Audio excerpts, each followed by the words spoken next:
Good evening, everyone, and thank you for being here, and happy Women's History Month. I am Samantha Rosado Ciriello, and I'm on the executive board for NYSET as well as board of director. I'm also the first Latina president of the Yonkers Federation of Teachers. I serve on the American Federation of Teachers Latino Issues Task Force and the Program and Policy Council. And so today, first, we're going to start with our land acknowledgement. We begin by acknowledging that we meet on the traditional lands served by the first people. We honor Americans, indigenous people. We learn from all elders, past, present, and emerging. We are called on to share what we learn about the tribal history, culture, and contributions that have been suppressed in telling the story of America. We invite you to think about the spaces you are inhabiting and the indigenous people who came before them and were stewards of the land. Next, I'd like to introduce Secretary Treasurer and Chair of the Civil and Human Rights Committee and LGBTQ+ Committee, our Secretary Treasurer, Philippe Abraham. Unfortunately, he couldn't be with us today, but he did send us a video with a message. Thank you, Samantha. Truth Talks is a dynamic virtual series dedicated to raising historical awareness by amplifying the contributions of diverse communities that have been overlooked in traditional narratives. This program provides educators, students, and community members with accurate, engaging, and empowering historical content that deepens understanding and promotes inclusivity in education. Through discussions with historians, labor leaders, and educators, our sessions will uncover the deep connections between racial and economic justice, highlighting how diversity has shaped the fight for inclusivity and human rights. Focusing on the 2025 Women's History Month theme of Moving Forward Together, Women Educating and Inspiring Generations, this session will explore why Latinas remain significantly underrepresented in K-12 and higher education, despite being one of the fastest growing student demographics in the United States. We will explore the challenges, triumphs, and systemic barriers faced by Latinas in academia, from the classroom to administrative leadership. Elena Romero will address issues such as cultural expectations, mentorship gaps, and the lack of institutional diversity, while also highlighting the resilience and impact of Latina scholars and educators. Utilizing data intertwined with her personal narratives, Romero provides actionable steps aimed at inspiring change and advocating for greater inclusion, visibility, and opportunities for Latinas in education. To introduce Elena, I will pass it back to Sam. Samantha, thank you. Thank you, Philippe. We're honored to have Elena Romero as our guest speaker. Elena Romero is assistant chair and assistant professor, marketing communications at the Fashion Institute of Technology, a SUNY school, and a TV correspondent and producer of Latinas, which airs on CUNY TV. She's a member of UCE FIT and former member of PSC CUNY. A native New Yorker with Puerto Rican roots, a fellow Boricua, Romero has a BA in journalism and mass communication and an MS in publishing, both from New York University, and is currently pursuing PhD in urban education at the CUNY Graduate Center.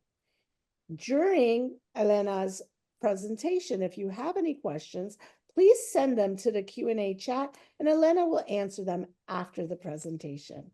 Elena? Thank you, Sam. And happy Equal Pay Day, everyone. Thank you, Nice Mocha, for inviting me to this wonderful presentation called Breaking Barriers, Latinas in Education and Higher Education Leadership. On this symbolic day, I want to make sure that we raise awareness towards the gender pay gap. According to the US Census, the national pay gap stood at 84% in 2024, which means that for every dollar a man earned, women earned 16 cents less.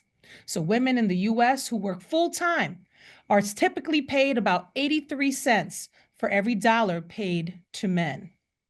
I'm here today to discuss the importance of Latina teachers and educators.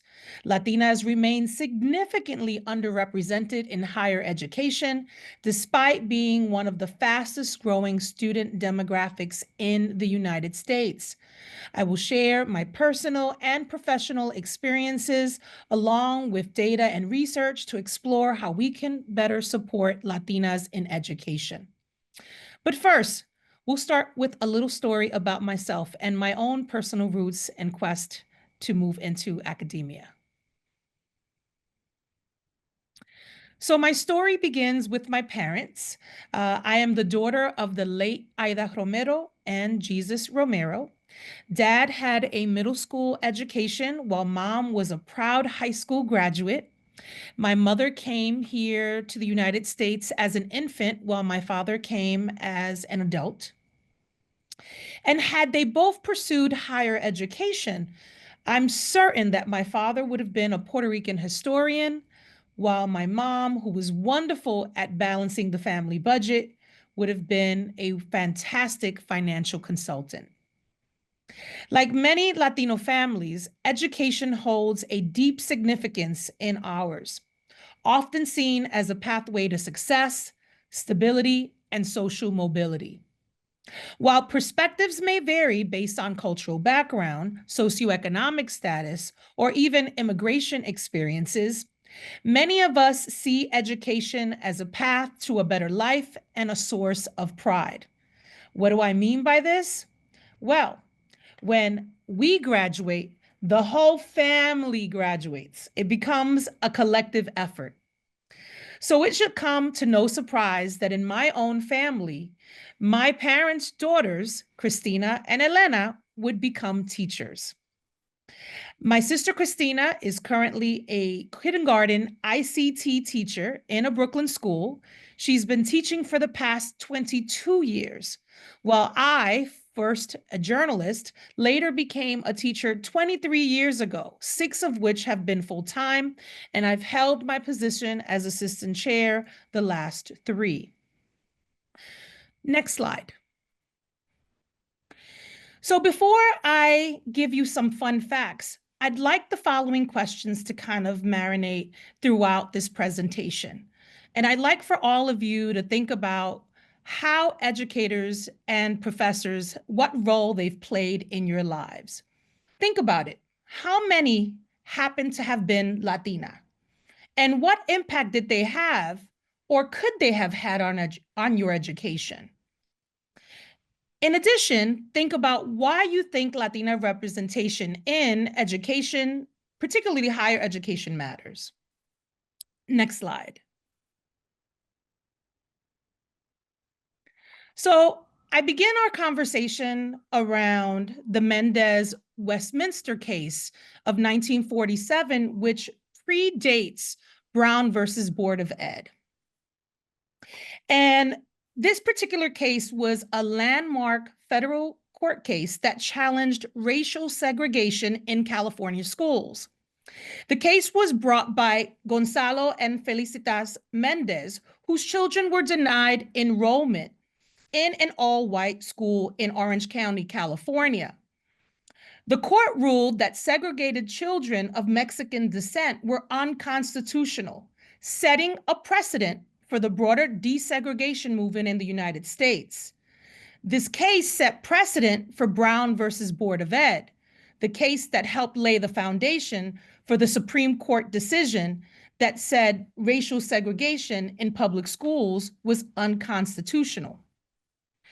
With this particular case, it was the first time a federal court case had ruled that school segregation was unlawful under the 14th Amendment. The ruling led to the repeal of laws allowing school segregation in California, making it the first state to officially end segregation in public schools. Next slide. I also wanted to discuss another historical moment, this being on January 2nd, 1968, made by President Lyndon Johnson when he signed the Bilingual Education Act. This act evolved over time and was later replaced by the No Child Left Behind Act of 2002. However, it was a major step in recognizing that language is a key factor in education equity. Latino students make up a significant and growing portion of the United States population, yet we see that there are disparities.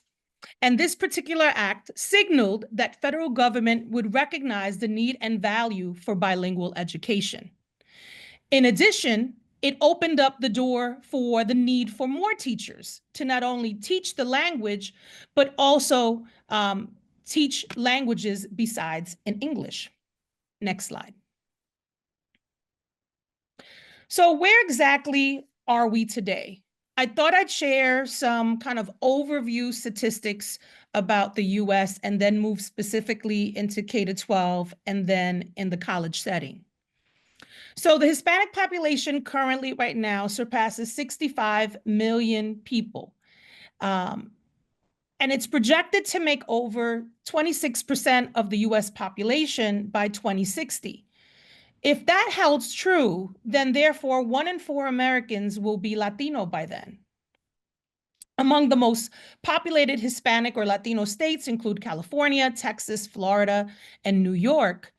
And the US is a Spanish-speaking nation, with a Spanish-speaking population now exceeding 57 million, surpassing Colombia, and is now considered the second country with the highest number of Spanish speakers right after Mexico. This year, it's estimated that about 7.1 million out of 21.3 million immigrants are of Hispanic origin and are undocumented. Next slide. So how do we contextualize that when we look at our schools?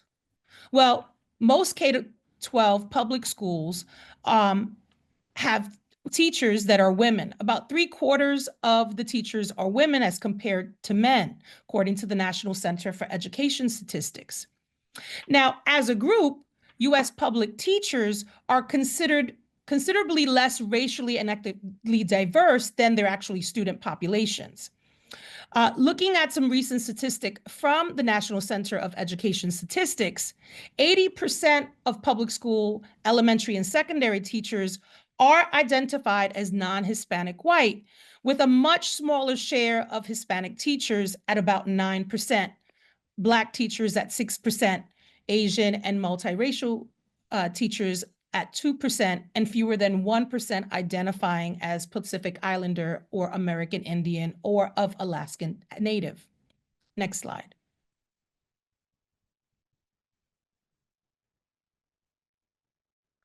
By comparison, if we look at then the student population, we're looking at just about half, at 46% of students were non-Hispanic white in 2020, with another 28% being Hispanic and 15% Black and 5% Asian. Next slide. In terms of education, Latinas are in fact getting more educated, earning bachelor's degrees or higher degrees than we did several years ago. But however, despite all of these advancements with bachelor's degree or even higher, in terms of pay, we tend to receive lower wages compared to our Latino or our male counterparts. Next slide. When we look at higher education, Over 390,000 Hispanics work in colleges, universities, or in professional schools here in the US, representing 11% of all workers in industry, as compared to the 7.6% of college and university employees were Hispanic in 2006. Hispanic women and men account for 8% of the faculty within our colleges and universities. However, when we look at leadership, positions like chief executive officer, for example, and Hispanic women, the percentage is much smaller at about 2.8%, even though we saw a slight increase from 2006 to 2011. Next slide. Latinas are underrepresented in academia. We make up about 4% of full-time faculty at colleges and universities, although the demographics at the college level have been increasing. Now, there could be many reasons for this, and we'll kind of talk about education barriers that we face. We still see quite a number of first-generation status students, myself and my sister being some of them. Absolutely limitations by finances, not being able to afford to go to college due to family obligations and circumstances. There's a cultural and family, expectation about getting educated. As I mentioned earlier, the idea that being educated provides us with an opportunity to have social mobility. And yes, facing imposter syndrome, feeling like we are not worthy or we don't belong. And I can attest to having felt this my first semester attempting to go to school for my PhD. And over time, yes, we can get over that. Next slide.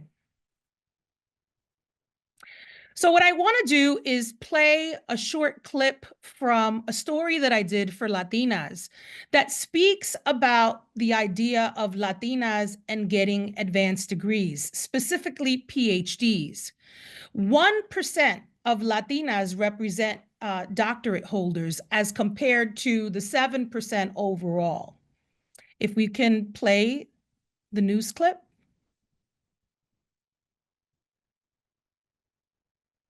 The doctoral study path is very difficult. And many of us are first-generation college students. Many of us are first-generation PhD students. So in terms of which path to take, there really hasn't been many people who have taken it before us to help us navigate that path.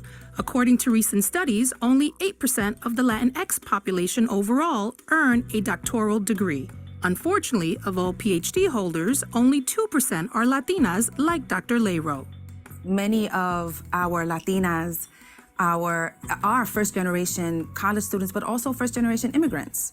And there's also the reality that as immigrants, many of us are low income or we can't afford the process. Pursuing a doctoral study degree is very expensive. And then life happens. You start your PhD as a single person, and then maybe along this 5 to 7 to 10 year path, however long it takes a person to get their PhD, they meet someone or life happens and you get little detours along the way, and many people don't finish that way, right? This path is not necessarily designed for a person with that background. For that very reason, finding a support system is key to navigating the PhD landscape. Dr. Leyro is a member of the Latina Researchers Network, an organization founded in 2012 to mentor Latinas pursuing advanced degrees. Why is it important for Latinas to have PhDs? The more of us there are, the more understanding of the different areas of interest that these Latinx are going to have in higher ed. Academia is not necessarily designed for people of color. And so some of the things that interest us and what we want to study isn't necessarily understood by the people who will end up being your advisor. Dr. Leyro's PhD path from the Bronx to BMCC professor wasn't an easy one. In fact, she calls it circuitous. I grew up in the Castle Hill projects in the Bronx, and I could not wait to get out the projects. And so I got a job after I graduated high school. And I always wanted to be an attorney, but because I didn't want to go to college, because I wanted to make money, because I wanted to get out of the projects, I got a job at a law firm. And for me, that was like the next best thing. I was still in the world of law, even though I wasn't going to practice law. And then a few years in, I was confronted by one of my bosses who said something very offensive to me.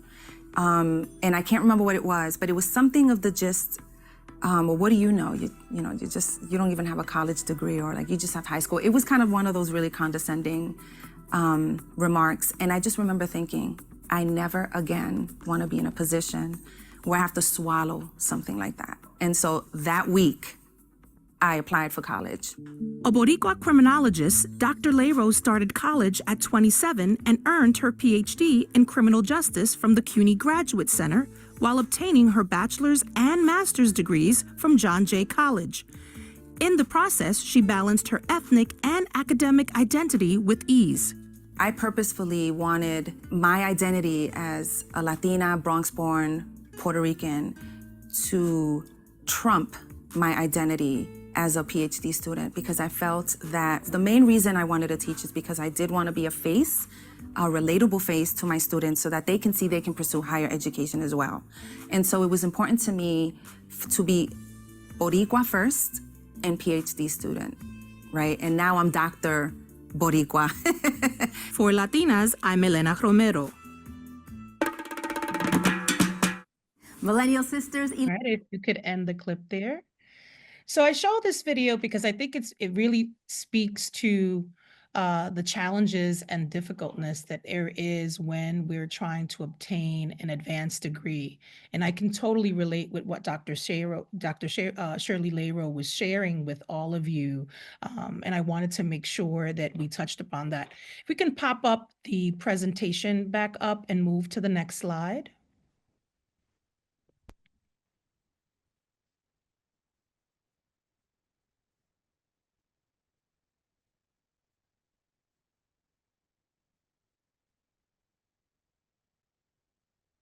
The next slide, please. All right, so I wanted to highlight additional women and give you a little bit more information about Dr. Shirley Lero in terms of the kind of work that Latinas are doing. So as I mentioned earlier, it's a very small percentage of women with advanced degrees. Lisette Nieves is one of those, and she's currently the president of the Fund for the City of New York. And before that, she served as the Director of Educational Leadership and Policy Studies and as a full clinical professor at NYU Steinhardt. Lisette is a distinguished clinical instructor with NYU, and she is a first-generation Boricua student who had earned her degree, BA degree from Brooklyn College, her BA/MA degree from the University of Oxford, her MPA from Woodrow Wilson School at Princeton University, and her doctorate with distinction from the University of Pennsylvania. She is a Truman Scholar, a Rhodes Scholar, an Aspen Perhana Fellow, and a Richard P. Nathan Public Policy Fellow. And also important to note, she was an Obama appointee on the White House Initiative on Educational Excellence for Hispanics, and also co-chaired the Higher Education Subcommittee. Next slide.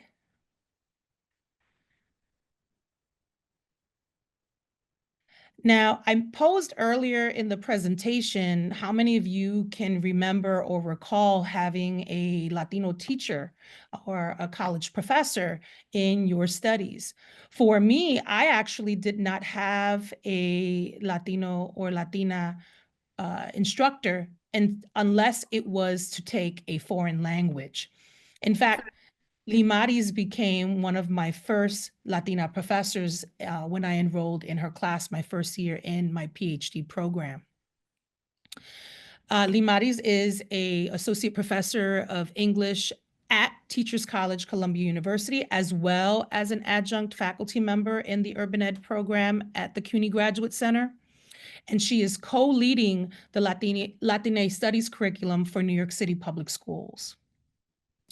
Next slide.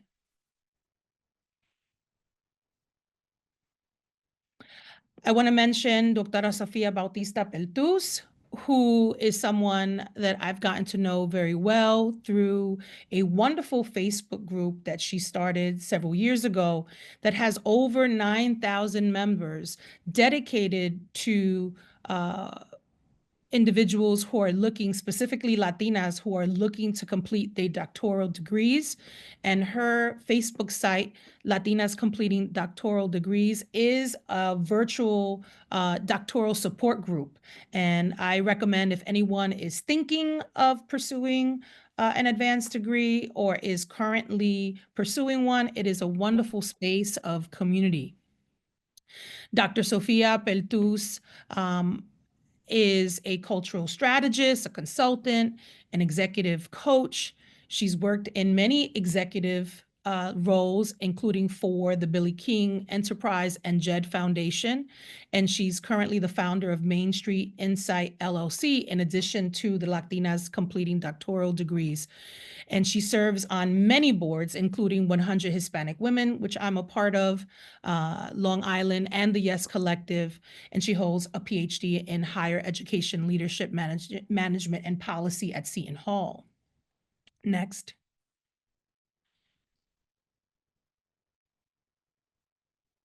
So we talk about why do we matter? Why do teachers of Latina backgrounds matter? And I wanted to talk a little bit about the only Latinx club on the FIT campus that I co-founded along with my colleague here at FIT. This club was founded 3 years ago. The student population, I've been teaching here for a really long time and noticed that the student population, specifically Hispanic population, has been growing steadily, and a club was in need. It reminded me of my own college days and the kind of support networks that I had on college. And so spoke to several students, and they created this wonderful organization. These are a few of our e-board members. Next slide. And so it's important for students of color to see themselves in the representation that they have on campus. These are just a few of the events that our students have put together. Currently, they've launched a Creative Voices series where they've invited business professionals to talk about their journey. The club in and of itself is the Latinx Culture and Career Association, so they're really focusing on being career centered. And so we've already brought a FIT alum, graphic designer, to speak about her experiences. In fact, tomorrow, we're having Susi Jamarillo, who is the founder of Encantos Media, to speak. And then next week, we'll have Cindy Castro, a sustainability designer on campus. So it's important to show exemplary role models and business leaders for students to be able to be inspired by. Next slide. So what challenges and stereotypes do we face? They range from systemic challenges of funding and lack of mentorship to, possibly bias in hiring and promotions, the idea that DEI and this kind of merit myth that we keep hearing in media. From a family perspective, there are cultural expectations and norms that kind of shape our choices in education and career paths. For example, my parents, while they did want me to go to college, they did not want me to go away to college. So I instead chose to stay back home, and I wasn't able to participate in, let's say, study abroad. To stereotypes, assuming that us as Latinas may not be able to be serious academics, or even in some cases belong to particular fields of study. Next slide. So I posed the question, what can we do? And I've kind of put it in a couple of different ways. Well, from a university level, we can absolutely support Latinas in academia. From a K-12 level, the same applies. What role can students and faculty play in advocating for more representation? And if you could imagine or reimagine and think of a program to help Latinas enter and thrive, what would that actually look like? Next slide. So one of the things that I want to propose as solutions is the need to provide resources and support not just only from the teacher perspective, but also the Latina students. And so this is where I can say having the club here on campus has been a tremendous value, not only to my students, but to myself. We're able to have conversations in a comfortable setting to help them navigate the academic landscape and the workforce as well. Next slide. So I need to shout out, we always highlight things that may not always go right, but I want to make sure that I shout out not only CUNY, but also SUNY. And so CUNY has a Latino faculty initiative where they are actively seeking potential candidates for faculty positions within CUNY. The idea is to increase the pool of Latino undergraduates at CUNY who are looking to prepare their careers in teaching. They do provide faculty mentoring, support leadership development, and continue to recruit outstanding scholars. And this program is a result of a publication that came out by Professor Felipe Pimentel, his policy brief entitled The Decline of the Puerto Rican Full-Time Faculty at CUNY from 1981 to 2002. And so in fall of 2005, the CUNY Latino Faculty Initiative was created. Next slide.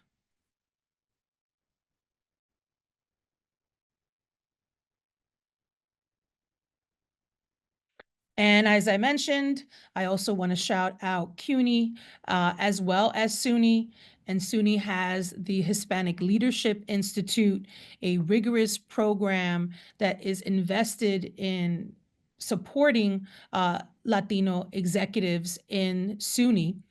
Created in 2017, it's had already a cohort of over 60 SUNY professionals who go through this rigorous 6-month program and is eligible for both faculty and staff. Next slide. Another solution, we've talked kind of in a repeated sense, the idea behind mentoring. And mentoring programs allow Latina students and faculty to provide that guidance and that very important support necessary to navigate the academic setting. This is a photo taken at Medgar Evers College, where myself and some of the PhD students and candidates presented alongside our faculty member, Ariana Mangual Figueroa. Next slide. I introduced you all to Dr. Shirley Lero in that video segment about Latinas pursuing PhDs. Most recently, it was mentioned in a BMCC press release that Dr. Shirley Lero was able to secure a $285,000 grant from the Robert Wood Johnson Foundation to help create a nationwide Latina OX researcher support network, critical really to having us continue the good work. Her goal is, this is the initial planning grant and hoping to then receive another. What she hopes to do is really to continue to create that necessary support that Latino scholars need to really help combat those inequities that are found in academia. Next slide.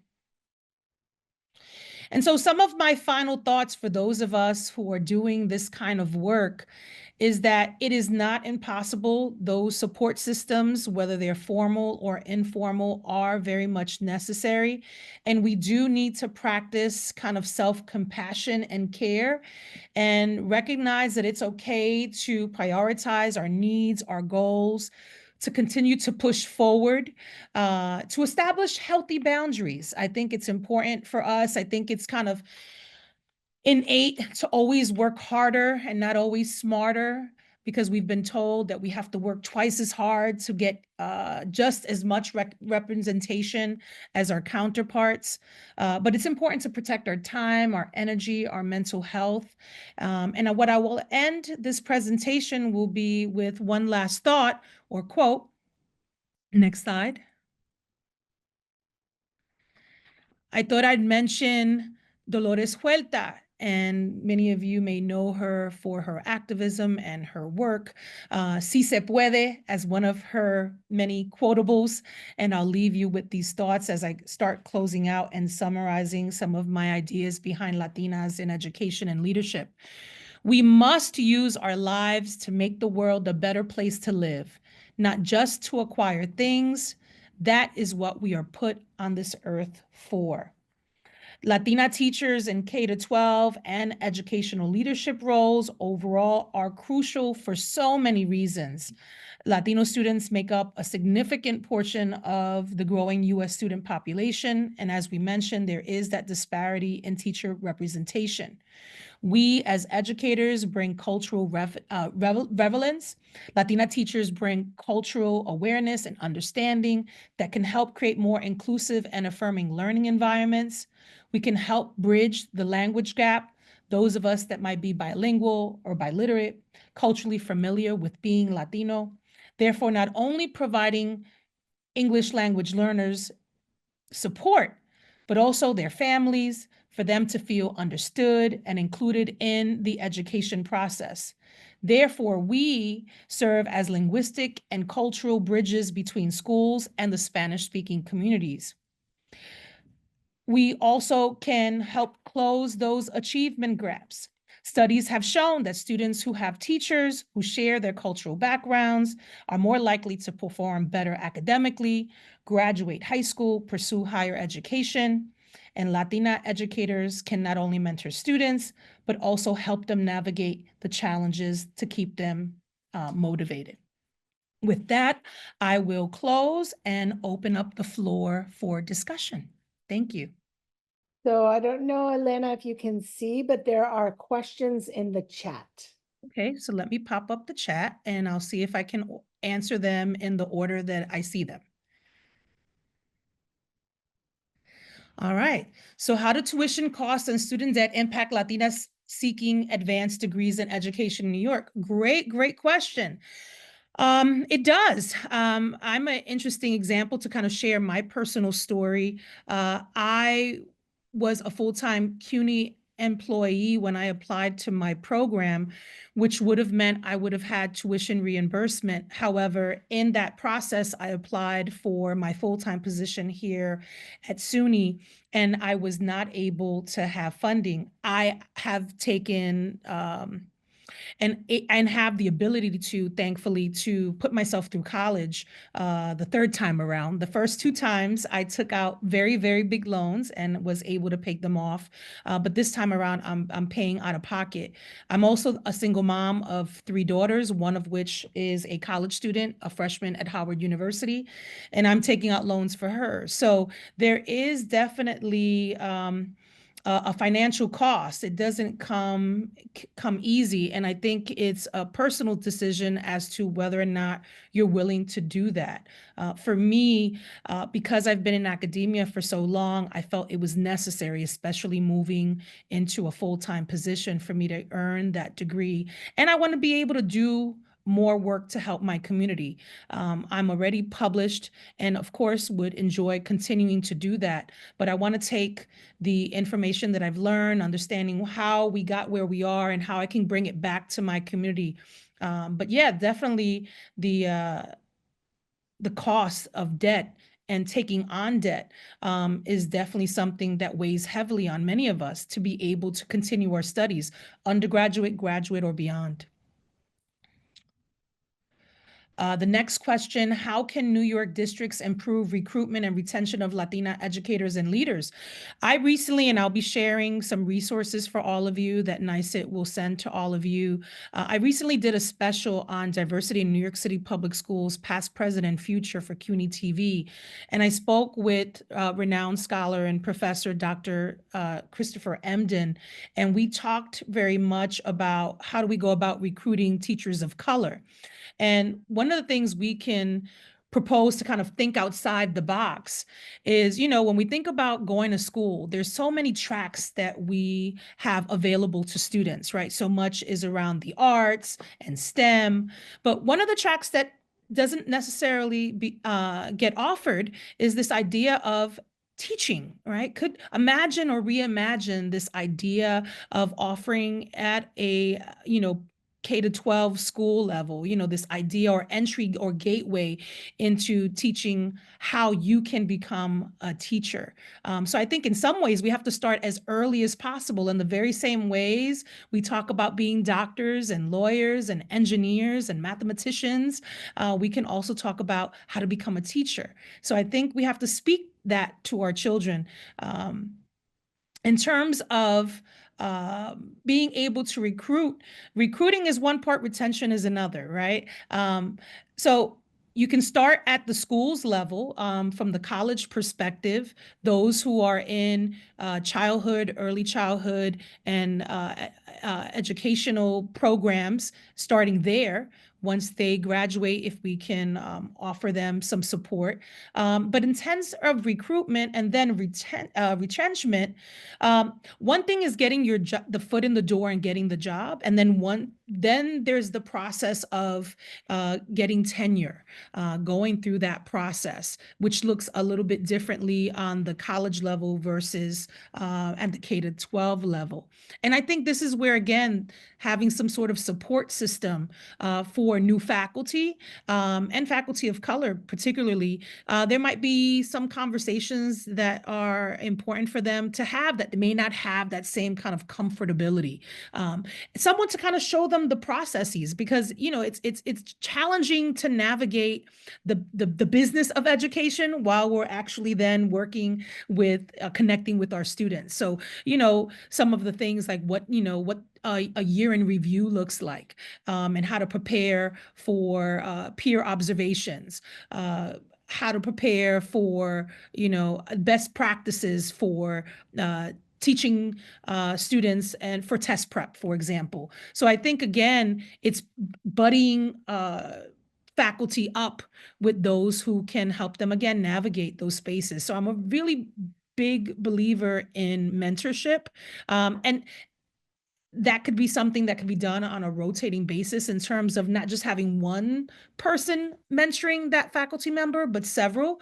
So they could be from different experiences. There could be someone who they can relate to that may have, let's say, under 5 years in the academy, and then there could be someone that is more senior. And it depends on also what kind of aspirations do they have. Are these teachers who want to stay teaching, or are these teachers who want to move up, who may want to become assistant principals or principals, or in the case of a college setting, decide to become assistant chairs or even higher in ed leadership.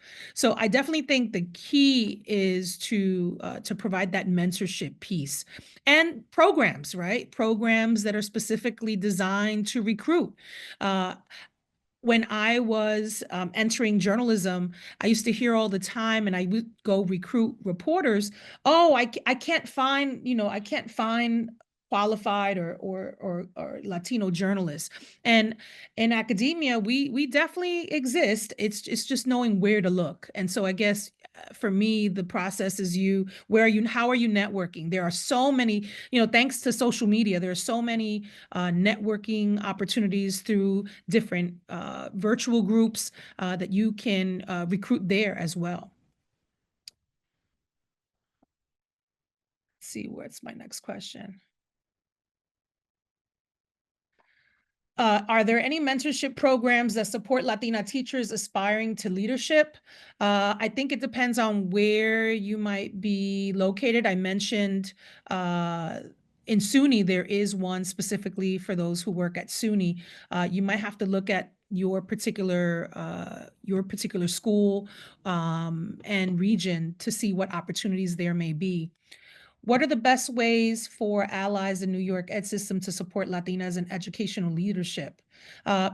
I would say a conference would be wonderful to create spaces where they can network and meet one another, and they can present and give opportunities for possibly working together, whether that's publishing an article or a book.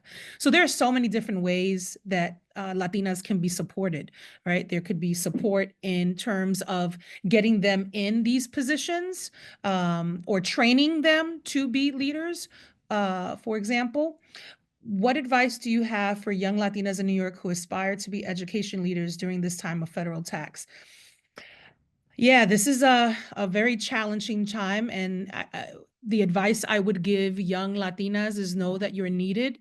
We definitely aren't doing this for the paycheck. This is definitely something that is an innate love and understanding how important it is for you to be in front of those students in those classrooms.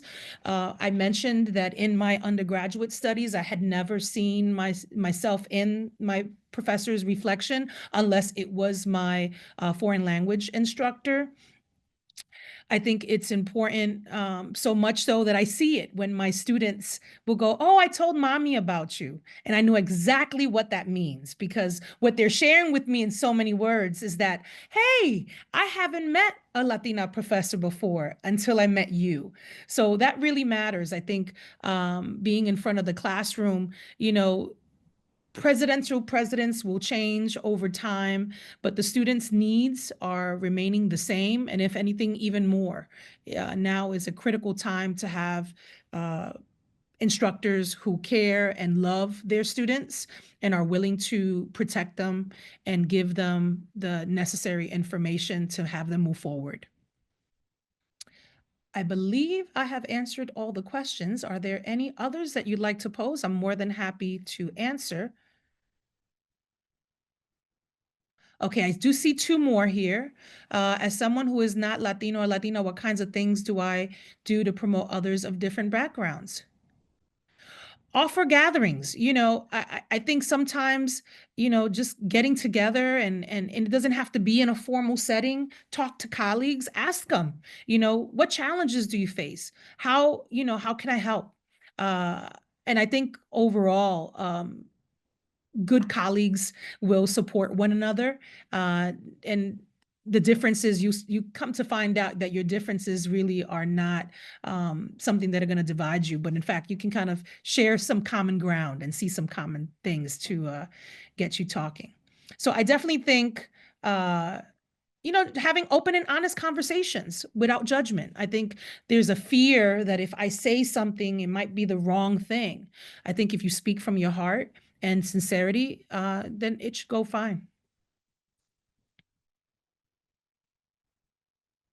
Any other questions? So Thank you for that question, Mike.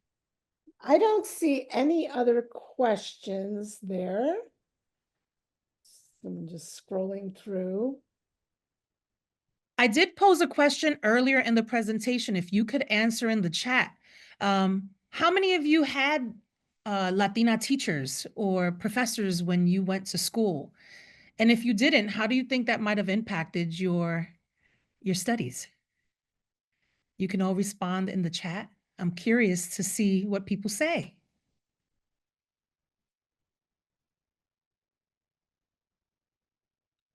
And if you happen to be Latina or Latino, and you did have a Latina or Latino professor, what did that mean to you?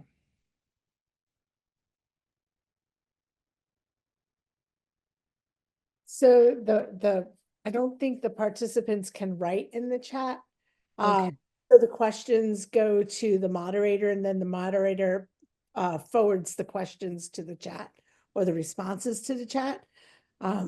So looking at what has been pushed through so far, it seems that the response we got was none. So not very many people have had, or nobody has responded that they've had Latina role models in the educational field so far.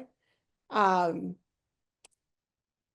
So I'll tell you how it matters in terms of backgrounds, right? Here at FIT, I'm a marketing communications professor. I teach a number of courses, including journalism and research methods in integrated marketing communications. And so when I talk about reporting, I talk about going into diverse communities and how to navigate going into communities where you may or may not speak the language. And I'll talk about my own personal experiences. When I teach research, the kind of examples that I talk about, informed consent. I'll talk about, sterilization in Puerto Rico. I'll bring in different examples. So I think, in that sense, what we focus on in terms of how we teach and what we teach, it gives a new perspective on the material as well. And again, having students see that we are in front of a classroom in some ways gives them a form of inspiration, that there is no field that they cannot enter. So thank you, Elena. That was a very enlightening discussion. I just want to say that, I was inspired by some of the words that you and the information that you shared. You taught me some things I wasn't aware of. The SUNY Hispanic Leadership Institute, that 6-month program, that very, very interesting. The CUNY Latino Faculty Initiative, phenomenal. It is so important having those positive Latina role models in influential positions for people to be able to see themselves and aspire to be things and have that connection with those cultural roots and those mentorships along the way as well. It started me thinking also about the NICET has several of our locals have a Take a Look at Teaching, Grow Your Own program. So this is where, and different places do it differently. I'll speak from Yonkers because that's where I am. You mentioned the importance of exposing our young students to in the K-12 areas to the idea or the concept of education as a profession. And in Yonkers, we do. We have a Grow Your Own pipeline. We start in 6th grade through 12th grade. And we have teachers who work with students on what it means to be a teacher and the different facets of education. Our older students have these connections with higher ed as well, where they can earn college credit while at the same time taking an elective, a high school elective, and earning college credit towards a teaching degree. And then we have, if they graduate from our program, then we give them a scholarship to go to higher ed, and if they enroll in a teacher prep program, and then if they continue, we give them paid internships to help with some of the things that you mentioned, which was, the financial impact of and difficulties in pursuing education. So, this really inspired a lot of thoughts around the things that you talked about. So I mean, it's a wonderful program. I'm so happy that you told me about it. Now imagine if we can duplicate it and have it spread throughout, right? It sounds like a wonderful program that could serve as a model for others to possibly duplicate. Yes, and so, having those pathways highlighted and the points of contact is really so critical. So thank you for sharing these things with us and for all the wealth of information that you've given us and everything you continue to do is very inspiring. So thank you, Elena, for that. Thank you. For our folks on the webinar, stay tuned for upcoming Truth Talk sessions. Our next one will be celebrating Arab Americans and their contributions in the American fabric, and we should see that sometime in late April. And then in addition to that, we have a resource toolkit. This and all episodes will be located on the NICET Social Justice website. Webpage rather, under Truth Talks, with links to resources provided by Elena Romero for those interested. So thank you for that. And then we also encourage others, please ask you to encourage others to incorporate these conversations in their work in community spaces. One of the things that that Elena shared with us is have those conversations, get people excited around these issues, around inspiring others. So very, very important to continue that work.